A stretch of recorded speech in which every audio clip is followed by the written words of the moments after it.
చెప్పు, ఏంటి ప్రశ్న ఏంటి? మరో సహోదరుడు ప్రశ్న అడుగుతున్నారు. ఆ, పరలోక రాజ్యం గురించి చెప్పండి. ఆ, పరలోక రాజ్యం ఎలా చేరాలి?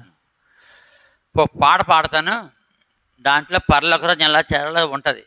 పరలోక రాజ్యము చేరుటకు ప్రభు యేసే మార్గం. పరలోక రాజ్యము చేరుటకు ప్రభు యేసే మార్గంబు. మార్గ సత్య జీవము జీవమునే అని యేసే పలికెను. మార్గ సత్య జీవమునే అని యేసే పలికెను. పరలోక రాజ్యము చేరుటకు ప్రభు యేసే మార్గంబు. ఏంటి? పరలోక రాజ్యం గురించి చెప్పండి. పరలోక రాజ్యం ఎలా చేయాలి? ఎలా చేరాలి? ఇంతకంటే గొప్పది ఏంటి? ఇంకా మనుషులు దేనికి ప్రయాసపడిన ఏంటిది? పరలోక రాజ్యం కోసం. అందుకనే యేసు ప్రభు ఆయన బోధలోనే పరలోక రాజ్యం సమీపించింది, మారు మనసు పొందమన్నారు. దాని తర్వాత పరలోక రాజ్యం గురించి ఎలాగ ఉండాలో కూడా చెప్పాడు. ఎలా పొందుతాం పరలోక రాజ్యం? పరలోక రాజ్యాన్ని ఎలా పొందాలి? ఎలా పొందుతాం చూడకుంటుంది. మత్తయి సువార్త 6వ అధ్యాయం 32, 33. మత్తయి సువార్త 6వ అధ్యాయం 32, 33 వచనాలు. ఇవన్నీ మీకు కావాలని. ఇవన్నీ అంటే అక్కడ భూ సంబంధమైనవన్నీ, బట్టలు, ఇల్లు, ఉండడానికి, తినడానికి ఆహారము, ఉండడానికి ఆహారం, స్థలము కావాలి, డబ్బు, ఏ లోటు లేకుండా ఉండేది. మనుషులు ఎంతసేపు ఏవని తలస్తారు? వాళ్ళకి ఆహారం ఉంటే చాలు, ఉద్యోగం ఉంటే చాలు, డబ్బు ఉంటే చాలు, మంచి స్టేటస్ కావాలి. ఈ భూమి మీద ఏ లోటు లేకుండా కోరతారు. అంతేనా? అంతేనా? ఇప్పుడు ఏసని చెప్తాడు చూడు, మత్తయి సువార్త 6వ అధ్యాయం 32. ఇవన్నీ మీకు కావాలని. ఇప్పుడు ఇవన్నీ మీకు కావాలని మీ పరలోకపు తండ్రికి తెలియను. కాబట్టి ఇవన్నీ కావాలని మీ పరలోకపు తండ్రికి తెలియను. అందుకనే దేవుడు మనిషిని పుట్టించక ముందే ఆది కాండం 1వ అధ్యాయము 2వ వచనం నుంచి అంటే 2వ వచనం ఆఖరి వచనం 31వ వచనం వరకు చేశాడు. మనిషి పుట్టక మునిపే సమస్తము చేసి అప్పుడు మనిషిని పుట్టించాడు. ఏమని లోటు ఉంది ఆడికి? లేదు. అన్ని చేసి ఆఖరిని 6వ రోజుని మనిషిని పుట్టించాడా? అదే అన్నాడు వేసిపోయి, ఇవన్నీ మీకు కావాలని నీ పరలోకపు తండ్రికి. అందుకనే తెలుసు కాబట్టి ఆది కాండం 1వ అధ్యాయంలో అన్నీ చేస్తారు. అదే పాట ఉంది, నా కొరకు అన్నీ చేసేను యేసు, నాకింకా భయము లేదు లోకములో. నా కొరకు అన్నీ చేసేను యేసు, నాకింకా భయము లేదు లోకములో. నా కొరకు అన్నీ చేసినందులకు, నా కొరకు అన్నీ చేసినందులకు నేను రక్షణ పాత్రను ఎత్తి ఆరాధించేదన్. నేను రక్షణ పాత్రను ఎత్తి ఆరాధించేదన్. కాబట్టి పరమే ఉన్నాడు. ఏమన్నాడు? పరలోక రాజ్యం ఎలా చేరాలి? పరలోక రాజ్యం ఎలా చేరాలి? పరలోక రాజ్యం మీకు కావాలని ఈ పరలోకపు తండ్రికి తెలియను. కాబట్టి మీరు ఆయన రాజ్యమును నీతిని మొదట వెదుకుడి. అప్పుడవన్నీ మీకు అనుగ్రహించబడును. మొట్టమొదటి ఏం ఎతకాల మానవుడు? పరలోక రాజ్యం గురించి పరలోక రాజ్యం గురించి చెప్తున్నాం. ఈ భూ సంబంధం అన్నీ మనకు కావాలని దేవుని తెలుసట. మనం ఏం చేయాలి? మొట్టమొదటి ఏం చేయాలి? దేవుని రాజ్యం, ఆయన రాజ్యాన్ని, నీతిని మొదట వెదుకుడి. ఎవరైతే యేసు ప్రభువా నీ రాజ్యం చేర్చుకో, నీ రాజ్యం దయచేయమంటే ఆయన ఏం చేస్తున్నాడు? మన పాపాలన్నీ ఒప్పుకుని విడిచిపెడితే ఆయన రాజ్యానికి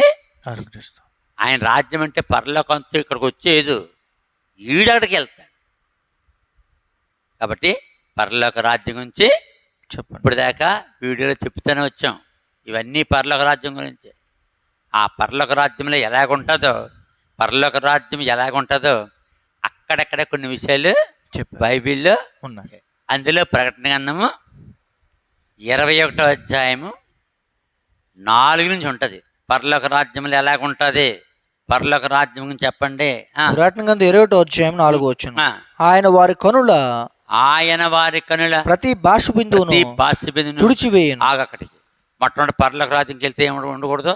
ఏడుపు ఉండదు. తుడిసేత శుభ్రంగా గ్యాడ్ నాకు లేదు. రెండవది మరణం ఇక ఉండదు. ఏముండదు? మరణం ఉండదు. ఎక్కడ మరణం ఉంటుంది? మరణము ఉంటది. ఎన్ని రకాలుగా అవుతుంది మరణం? ఇక్కడ అనేక రకాల మరణాలు ఉన్నాయి. అక్కడ ఉండదు. రెండోది మరణం ఉండదు. దుఃఖమైనను ఏముండదు? దుఃఖం ఉండదు. ఏడుపైన దేనికి కూడా దుఃఖం ఉండదు. ఏడుపు ఉండదు. ఇక వేదన అంటే బాధ ఉండదు. ఇక ఉండదు. మొదటి సంగతులు గతించిపోయినని. ఐదోది ఏంటి? మొదటి సంగతులు గతించిపోతాయి. మొదటి సంగతులు అంటే భూమిపై ఉన్న విషయాలన్నీ కూడా గతించిపోయి. మొదటి సంగతులు. ఎన్ని కష్టాలు, ఎన్ని బాధలు, ఎన్ని ఇబ్బందులు, ఎన్ని కెట్లు, ఎన్ని తిప్పలు, ఎన్ని అప్పులు. తిన్నాక లేదు, తాగనాక లేదు, పడుకునే ఉండదు. కొంతమంది దుప్పట్లు ఉండవు, కొంప ఉండదు, తలగడ ఉండదు, సరైన ఆహారం ఉండదు, ఎప్పుడు గెంజే, ఎప్పుడు సారే. అంటే మరి అక్కడ మొదటి సంగతులు గతించిపోయిన సింహాసనంలో నుండి వచ్చిన గొప్ప స్వరము చెప్పటి వెంటనే అలాగుంటది పరలోకం. పరలోకంలో ఏ లోటు ఉండదు. పరలోకంలో ఇంకెలాగుంటుంది? పరలోకంలో ఎలాగుంటుంది రాశాడు. ప్రకటన గ్రంథము 3వ అధ్యాయము 7వ వచనం. ప్రకటన గ్రంథం 3వ అధ్యాయం 7వ వచనం. చెవి గలవాడు ఆత్మ సంగములతో చెప్పుచున్న మాట వినుగాక. జయించు వానికి. ఏం జయించాలి? పాపాన్ని జయిస్తే. పాపం అంటే ఏంటి? నేత్రాశ, శరీరాశ, జీవడము. జయించేవాడికి. జయించువానికి దేవుని పరదేశంలో ఉన్న జీవవృక్ష ఫలములు భుజింపనెత్తును. అది అంటే పరలోకం చేరే ముందటికి వెళ్ళాలి. పరదేశం. అక్కడ ఏముంటది? జీవవృక్ష ఫలములు. ఏదేం తోటలో ఉండేది కదా, అది తీసేసాడు. ఎక్కడికెళ్ళినది? పరదేశకెళ్ళింది. ఎవరైనా శ్రేయస్సుని నమ్మితే పరదేశకెళ్తే జీవవృక్ష ఫలములు. ఆదాం తినలేకపోయాడు, అవ్వ తినలేకపోయింది, ప్రపంచంలో ఎవ్వరూ తినలేకపోయారు. కానీ యేసు నమ్మి పరలోకం వెళ్తే పరలోకంలో మొట్టమొదటి ఇచ్చేది ఏంటి? జీవవృక్ష ఫలములు. దాని తర్వాత 22వ అధ్యాయము మొదటి 3 వచనాలు. ప్రకటన గ్రంథం 22వ అధ్యాయం మొదటి నుంచి. మరియు స్ఫటికము వలె మెరయునట్టి జీవజలముల నది దేవుని యొక్కయు గొర్రెపిల్ల యొక్కయు సింహాసనొద్ద నుండి ఆ పట్టణము రాజవీధి మధ్యను ప్రవహించిన ఆ దూత నాకు చూపాను. ముందేం తింటాడు? జీవవృక్ష ఫలాలు. ఇప్పుడు పరలోకం వెళ్తే ఎలా ఉంటది? నది వెళ్ళిపోతుంటదట.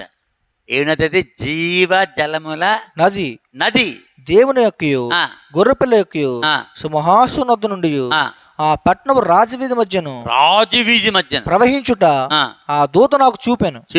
ఆ నది యొక్క ఈవలను, ఆ నదికి అవతల జీవవృక్షం ఉండెను. ఒకే వృక్షం నదికి అవతల ఉంది.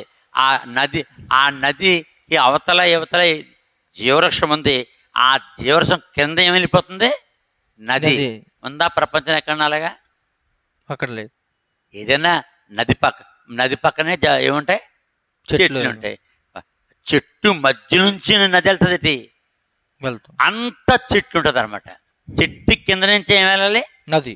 ఎక్కడో పక్క నుంచి పక్క. అది డిఫరెన్స్. తర్వాత అది నెలకు ఫలించుచు. అదేం చేస్తుంది? నెల ఫలించుచు. అక్కడ కూడా ఏముంటాయి? నెలలు. అది పరలోకపు నెలలు. చెప్పండి. పరలోకపు నెలలు. ఇక్కడ క్యాలెండర్. లోనార్ అంటే సూర్యుడు చంద్రుడిని బట్టి లెక్కలేస్తున్నారు. లోనార్. ఇంకా లోనార్ అంటే చంద్రుడు సూర్యుడిని బట్టి వచ్చి. కాబట్టి సూర్యుని బట్టి లెక్కడటం, చంద్రుని బట్టి లెక్కలేడు. చంద్రుడిని ఏమన్నారు? మూన్, మోనార్, సూర్యుడు, సన్. సన్ను బట్టి లెక్కలు, చంద్రుని బట్టి లెక్కలు. యూదులు దేంతో లెక్కేస్తారు? చంద్రుని బట్టి లెక్కేస్తారు. చంద్రుని బట్టి. అందుకని ప్రతి నెలకి 30 రోజులు. ఇప్పుడు సైన్స్ లెక్క ఏంటి? సూర్యుడు.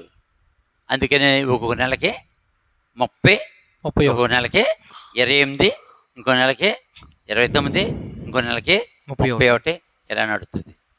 కానీ చంద్రుని లెక్క 30 ఉంటుంది, మారదు. కాబట్టి పరలోక రాజ్యంలో ప్రకటన 22 నెల నెలకు ఫలించుచు 12 కాపులు కాయను. ఆ వృక్షం యొక్క 12 కాపులు కాయను. అంటే పరలోక రాజ్యంలో కూడా సంవత్సరం నెలలన్నీ 12. అది పరలోకపు లెక్క. అక్కడికి వెళ్ళిన తర్వాత పోతుంది అది. తర్వాత ఆ వృక్షము యొక్క ఆకులు జనములను స్వస్థపరచుటకై వినియోగించును. పరలోక రాజ్యంలో ఏ జనం ఉంటారు? భూ సంబంధమైన శరీరంతో జనం ఉండరు. ఆత్మ సంబంధంకి ఏముంటది? మహిమ శరీరం. మహిమ శరీరంతో ఉంటాం. దానికి ఏమైనా లోపం వస్తే, ఒక ఆకు తెంపి నోట్లు ఎత్తే ఆడికి అన్ని రోగాలు పోతాయి.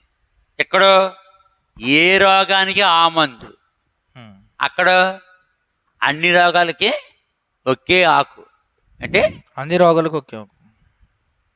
జనములను స్వస్థపరచుటకు వినియోగించును. ఆత్మ రోగాలు ఏంటి చెప్పు? ఆత్మరోగాలు అంటే ఏంటి? శరీర రోగాలు కానివి. అసూయ, ద్వేషము, పగ, కోపము, ద్వేషము, ఇవన్నీ ఏంటి? ఆత్మరోగాలు. ఆత్మరోగాల మందు భూమి మీద ఉండదు, యేసు రక్తంలో ఉంటుంది. శరీర రోగాలు లెక్క పెట్టలేము, చాలా ఉంటాయి. ఈ సంవత్సరానికి ఇన్ని వచ్చి మరి వచ్చేస్తుంది కొత్త ఏమవుతుందో. ఇప్పుడు వచ్చి రోగాలు మొదలయ్యి ఎన్ని రోగాలు వస్తున్నాయి. మా మా తల్లిదండ్రుల కాలంలో ఏంటి దీని ఏమంటారు, కరోనా చూసారా? చెప్పు. చూడలేదు. లేదు. మన కాలంలో కరోనా వచ్చింది. ఇంకా మరి వచ్చే దినాల్లో ఎన్ని రోగాలు వస్తున్నాయి, కొత్త కొత్త రోగాలు. ఇవన్నీ ఏ రోగాలు? శరీర రోగాలు. కానీ పరలోక రాజ్యంలో ఆత్మకి ఏమైనా రోగం వస్తే, ఆత్మరోగాలు ఏంటి? అసూయ, పగ, కోపము, ద్వేషము, కోపము, ఇంకా భేదప్రాయాలు. అయ్యగారు నాకు చాలా కోపం వచ్చేస్తుందండి అన్నాం అనుకో, డాక్టర్ దగ్గరికి వెళ్ళి, బాబు దానికి ఎవడో మందు కనిపెట్టలేదయ్యా అంటే, మందు కనిపెట్టలేదు. తలనొప్పి వస్తున్నాను అనుకో, మందు ఇస్తాడు. జ్వరం వచ్చింది, మందు ఇస్తాడు. నేను ఎవరినన్నా చూస్తుంటే ద్వేషం వచ్చేస్తుందండి అంటే, వీడికి ఏమన్నా ఆపడం చేసి ద్వేషం తీస్తాడా డాక్టర్? చెప్పండి, తీయలేడు.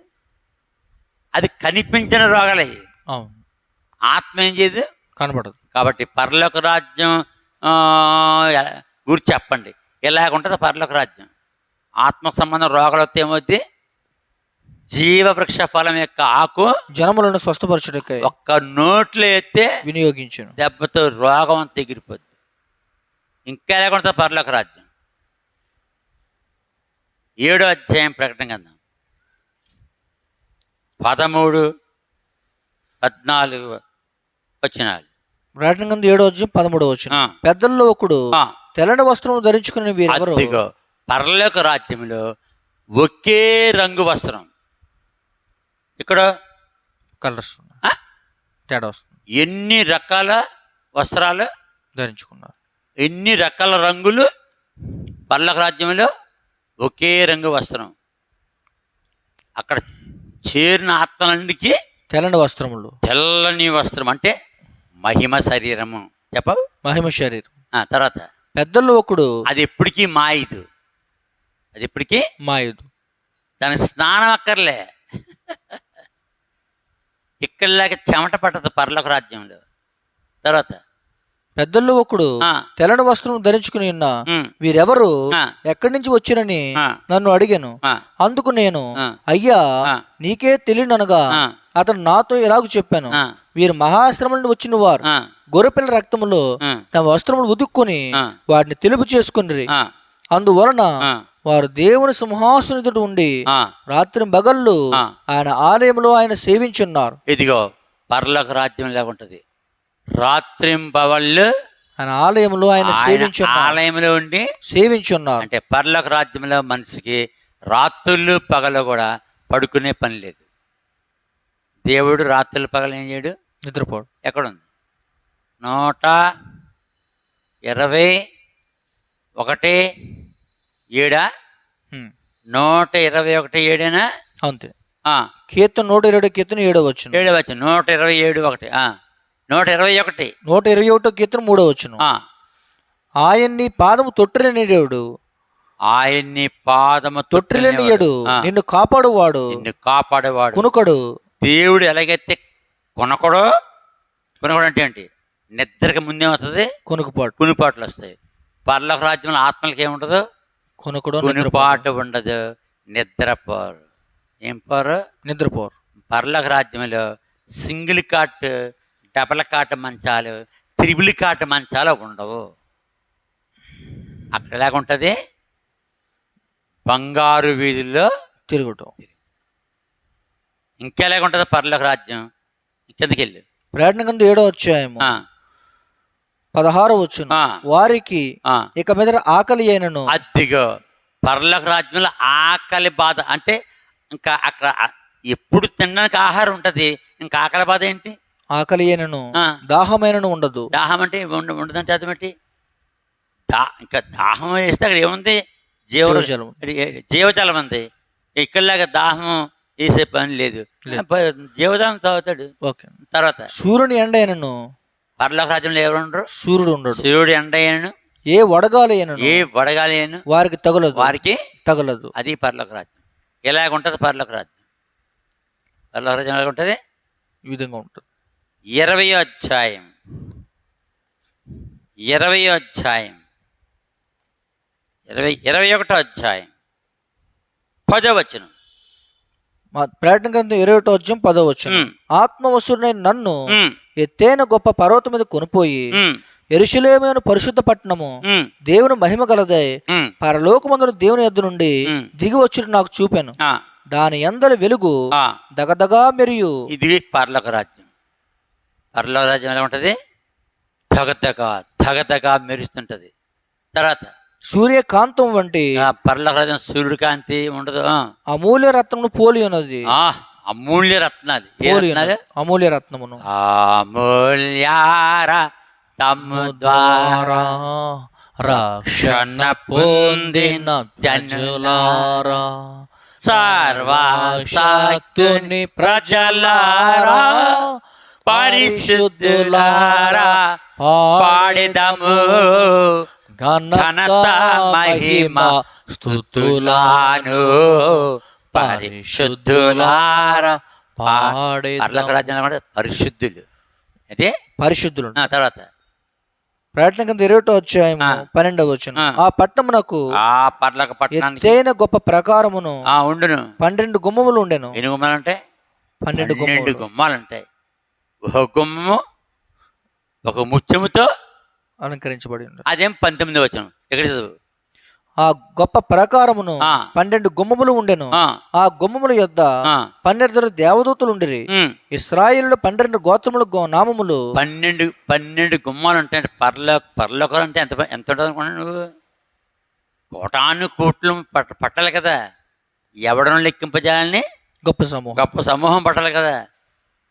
ఎంత పెద్ద నగరం, ఎంత పెద్ద పట్టణం అది. ఆ పట్టణం 12 గోత్రముల నామములు, 12 గుమ్మాలు, 12 దేవదూతలు, 12 దేవదూతలు ఉండిరి ఉంటారట. ఇశ్రాయేలీయుల ఒక గుమ్మానికి ఒక దేవదూత. 12 గోత్రముల నామములు, ఇశ్రాయేలు 12 గోత్రాల నామము ఆ గుమ్మముల మీద వ్రాయబడి వ్రాయబడి ఉన్నవి. గుమ్మాలు ఎన్ని? 12. గోత్రాలు ఎన్ని? 12. మొట్టమొదటి గోత్రం రూబేన్ గోత్రం. 2 షిమియోను. 3 లేవి. యోదా లేవి. 4 యోదా. 5 ఇస్సాకారు. జెబూలూను. 6 జెబూలూను. 7 యోసేపు. 8 బెన్యామీను. 9 దాను నఫ్తాలి. 10 11 గాదు ఆషేరు. 12 మంది పేర్లు 12 గుమ్మాల మీద రాయబడి ఉంది. గుమ్మం ఉండాలంటే ఏముండాలి? తలుపు ఉండాలి. గుమ్మం ఉండాలంటే ఏముండాలి? కింద పునాది ఉండాలి. గుమ్మం పెట్టడానికి ఏముండాలి? పునాది లేకపోతే ఏమవుద్ది? నిలబడదు గుమ్మం. ముందేం చెప్పేశాడు? గుమ్మాలు చెప్పేశాడు. పునాది లేకుండా గుమ్మం నిలబడుతుంది. గుమ్మాల మీద ఎవరి పేరు? ఇశ్రాయేలు 12 గోత్రాలు. యాకోబు 12. ఏం కొట్టారండి శాన్సార్లు? అవును. ఏసేపుని తిప్పలు పెట్టేసినా, ఆయన చంపేద్దాం అనుకున్నా, అంత అసూయ పడినా ఏం కొట్టాడు? పరలోక రాజ్యంలో గుమ్మాల మీద పేర్లు. దాని తర్వాత ప్రకటన గ్రంథం 21వ అధ్యాయము 14వ వచనం. 14 ఆ పట్టణం ప్రాకారము 12 పునాదులు గలది. ఇప్పుడు చెప్పాడు పునాదులు. పునాదుల మీద ఎవరు ఉంటారు? ఆ పునాదుల పైన గొర్రెపిల్ల యొక్క 12 అపోస్తుల 12 పేర్లు 12 పేర్లు కనబడుచున్నవి. అంటే పునాది లేకుండా ఏముండదు? గుమ్మం పెట్టనగలేదు. పునాదులు ఎవరు? అపోస్తులు. ముందు అంటే యాకోబు కుమారులు పుట్టారా, లేకపోతే ముందు యేసు ప్రభు శిష్యులు పుట్టారా? యాకోబు కుమారులే జన్మించారు. ముందు యాకోబు కుమారులు పుట్టారా? క్రీస్తు పూర్వము 1900లో లేకపోతే 1800లో పుట్టారు వాళ్ళు. వీళ్ళు పుట్టారు క్రీస్తు కాలంలో. వాళ్ళకి వీళ్ళకి ఎంత తేడా? 18 సంవత్సరాలు తేడా వచ్చింది. తేడా ఇంచుమించుగా. కానీ ముందు పుట్టిన ఎవరు? గోత్రకథల్ని గుమ్మాలకి పెట్టాడు. పునాదుల్లో యేసు శిష్యుని పెట్టాడు. ఆ శిష్యులు ఎంతమంది? 12 మంది శిష్యులు. చదువు. మత్తయి సువార్త 10వ అధ్యాయంలో మొదట పేతురు అనబడిన సీమోను. మత్తయి సువార్త 10వ అధ్యాయం 2వ వచనం. 2 ఆ 12 మంది అపోస్తుల పేర్లు ఏమనగా, మొదట పేతురు అనబడిన సీమోను, అతని సహోదరుడు ఆంద్రయ, 2 జబదీ కుమారుడు యాకోబు, 3 అతని సహోదరుడు యోహాను, 4 ఫిలిప్పు, 5 బర్తలోమయి, 6 తోమా, 7 సొంకరైన మత్తయి, 8 అల్ఫై కుమారుడు యాకోబు, 9 తద్దయ్యను మారు పెరిగిన లెబ్బయి, 10 కనానీయుడైన సీమోను, 11 ఆయన అప్పగించిన ఇస్కరియోతు యోధా, అతనికి బదులు మత్తీయ. అపోస్తలుల కార్యములు అధ్యాయములో మత్తీని వెన్నుకున్నారు. చదువుది. అపోస్తలుల మొదటి అధ్యాయము 26వ వచనం. 26 అంతటా వారు వీరిని గూర్చి చీట్లు వేయగా మత్తీయ పేరట చీటు వచ్చిన కనుక అతడు 11 మంది అపోస్తులతో కూడా లెక్కించబడెను. కాబట్టి ఇశ్రాయేలు తనకి స్థానాన్ని కోల్పోయాడు. ఎవరు వచ్చారు? మత్తీయ వచ్చాడు. ఈ మత్తయి ఎవరు? యేసు ప్రభు కంటే ముందుగా పరలోక రాజ్యం గురించి ప్రకటించిన యోహాను, బాప్టిజం యోహానుకి శిష్యుడు. యూస్తనబడిన యేసు. బర్సబ్బా మత్తయ్యని చీట్లు వేస్తే మత్తయ్య పెట్టి చీటు కొట్టాడు. ఛాన్స్ అర్థమవుతుందా? ఇంకా ఎలాగుంటుంది పరలోక రాజ్యం అంటున్నాడు. పరలోక రాజ్యం గురించి చెప్పండి. ఇంకా పరలోక రాజ్యం 21వ అధ్యాయం 19వ వచనం. ప్రకటన గ్రంథం 21వ అధ్యాయం 19వ వచనం. ఆ పట్టణ ప్రాకార పునాదులు అమూల్యమైన నానావిధ రత్నములతో అలంకరించబడి ఉన్నాయి. రత్నాలన్నీ 12. మొదటి పునాది సూర్యకాంతపు రాయి, రెండవది నీలము, మూడవది యమునా రాయి, నాలుగవది పచ్చ, ఐదవది వైడూర్యము, ఆరవది కెంపు, ఏడవది సువర్ణ రత్నము, ఎనిమిదవది గోమేధికము, 9వది పుష్యరాగము, 10వది సువర్ణాల సునీలేము, 11వది పద్మరాగము, 12వది సుగంధము. దాని 12 గుమ్మములు, 12 ముత్యములు, 12 ముత్యాలు, ఒక్కొక్క గుమ్మము ఒక్కొక్క ముత్యముతో కట్టబడి ఉన్నది. పట్నపు రాజవీధి శుద్ధ సువర్ణమయమైన స్వచ్ఛమైన స్ఫటికమును పోలి ఉన్నది. ఇది దారి. అదేంటి దారి? ఏ దారి? రాజవీధి. రాజవీధి అంతే ఏంటి? శుద్ధ సువర్ణమయమే. సువర్ణం అంటే స్వచ్ఛమైన స్ఫటికమును పోలి ఉన్నది. స్వచ్ఛమైన స్ఫటికము, శుద్ధ సువర్ణం. సువర్ణం అంటే బంగారం. తర్వాత దానిలో అదే అన్నాడు, బంగారు వీధులలో తిరిగేదను. తర్వాత దానిలో ఏ దేవాలయం నాకు కనబడలేదు. ఏముండదు? దేవాలయం ఉండదు. ఇప్పుడు ఊరికి ఎన్ని దేవాలయాలు? చాలా ఉన్నాయి. ఒక పల్లెటూరికే 30-40, సిటీలో అయితే 1000 మీద, హైదరాబాద్లో అయితే 1,00,000 ఎన్ని ఉంటాయి. అక్కడైతే దానిలో దేవాలయం నాకు కనబడలేదు. సర్వాధికారి అయిన దేవుడగు ప్రభువును గొర్రెపిల్ల దానికి దేవాలయమే ఉన్నారు. ఏసే దేవాలయం. ఆ పట్టణములో ప్రకాశించుటకైనను సూర్యుడైనను చంద్రుడైనను దానికి అక్కరలేదు. ఇలాగుంటది పరలోక రాజ్యం. దేవుని మహిమయే, దేవుని మహిమ దానిలో ప్రకాశించున్నది. దేంట్లో? పరలోక రాజ్య పట్టణములో. గొర్రె పిల్లయే దానికి దీపము. జనములు దాని వెలుగునందు సంచరించురు. ఏ జనాలు? మారు మనసు పొందిన జనాలు, యేసును నమ్మిన జనాలు. పరలోక రాజ్యముకు చెప్పండి, చెప్పాం. పరలోక రాజ్యం ఎలా చేరాలో చెప్తున్నాడు. భూరాజులు తమ మహిమను దానిలో తీసుకుని వస్తారు. భూరాజులు అంటే ఎవరు? 1 పేతురు 2వ అధ్యాయం 8, 9, 10 వచనాలు. 2 పేతురు 1 పేతురు 2వ అధ్యాయం 9వ వచనం. అయితే మీరు చీకట్లో నుండి ఆశ్చర్యకరమైన తన వెలుగులోనికి మిమ్మల్ని పిలిచిన వాని గుణాశయములను ప్రచురము చేయ నిమిత్తము ఏర్పరచమును వంశమును రాజులను యాజక సమూహమును పరిశుద్ధ జనమును దేవుని సొత్తైన ప్రజలై ఉన్నారు. ఎన్ని రకాల జనాంగం ఉంటారు అక్కడ? 4 రకాల జనాలు. మొట్టమొదటి జనాంగం ఎవరు? రాజులు ఏర్పరచును వంశమును. 2 రాజులని యాజక సమూహమును. రాజులైన యాజక సమూహము, మళ్ళీ యాజకులు. 3వది పరిశుద్ధ జనమును, పరిశుద్ధమైన జనాంగం. 4వది దేవుని సొత్తైన ప్రజలు, దేవుని సొత్తైన ప్రజలై ఉన్నారు. ఈ 4 రకాలు ఉంటారు అక్కడ. ఇక్కడ చెప్పతనంగానే జాతులు ఉన్నాయి, వంశాలు, కులాలు కొట్టు సత్తున్నారు ఇక్కడ. అంటే కొట్టుకు చేస్తున్నారు. మళ్ళీ ఏం తెస్తారంట అయ్యగారులు? మళ్ళీ ఈ మన రాజ్యాంగం ఏం తెస్తారంట? మనుధర్మశాస్త్రం అంట. అంటే మనుధర్మశాస్త్రం. అలాంటి చెత్త శాస్త్రాలు పరలోక రాజ్యంలో చెప్పు. మనుధర్మశాస్త్రం అంటే ఏంటి? నీచమైన కులాలు, వృత్తులు, నీచమైన ఆర్డర్స్, చెత్త శాసనాలు.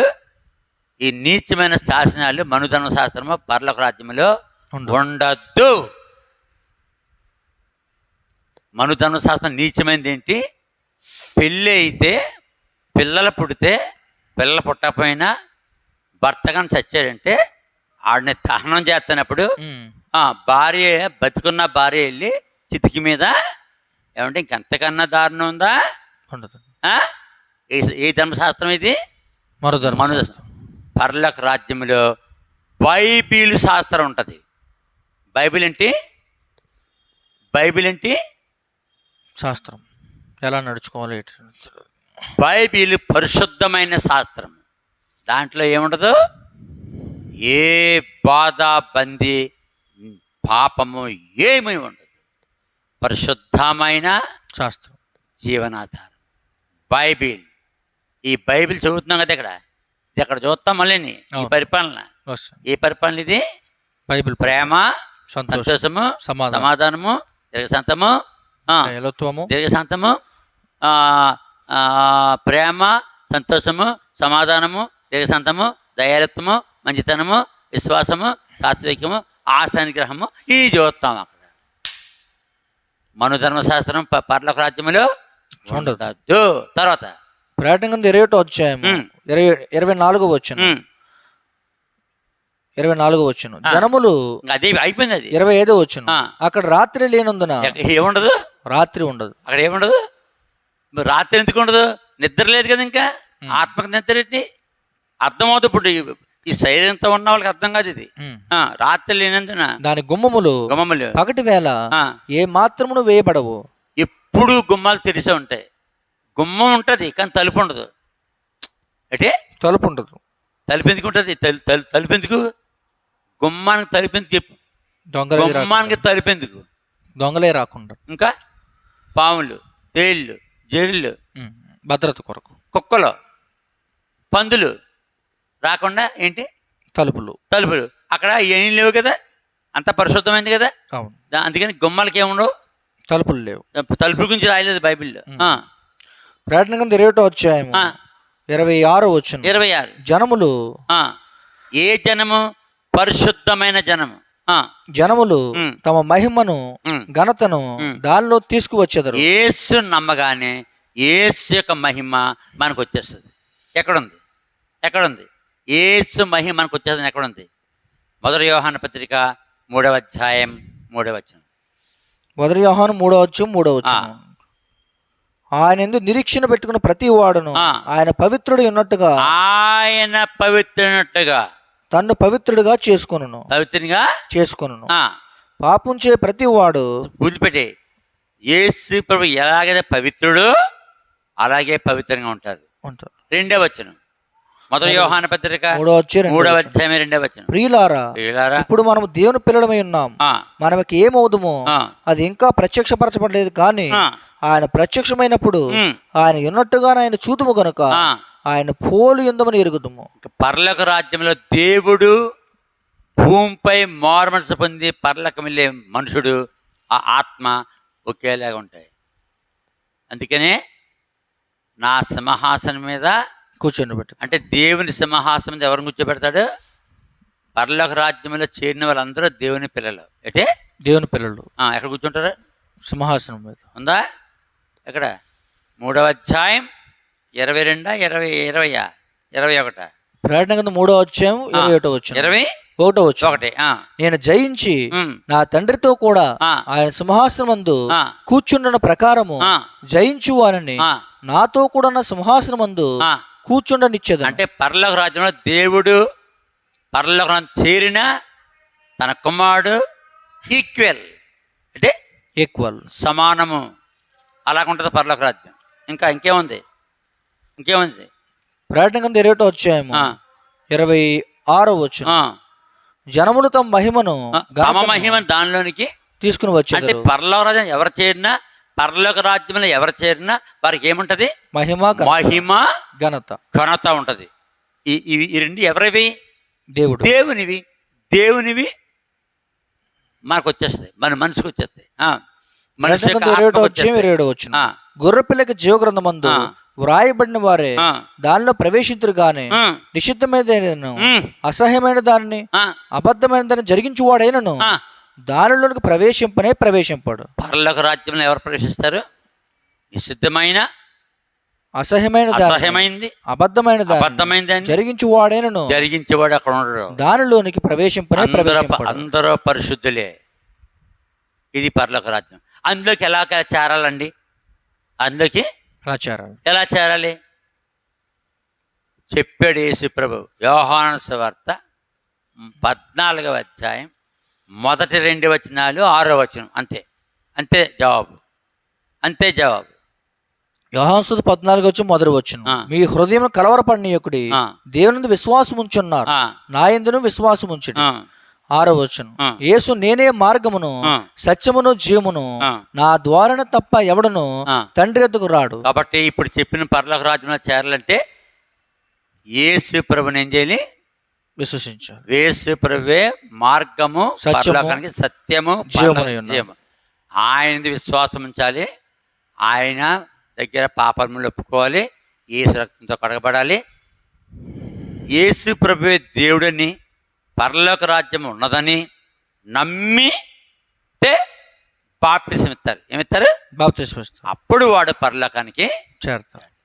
మరి నేను పరదేశం వెళ్ళినప్పుడు నన్ను దేవుడు పరదేశ్ తీసుకెళ్ళినప్పుడు చెప్పిన పాట వీడియోలో నెల అయిపోయినప్పుడే అబ్రహాం ఏమంటున్నాడు?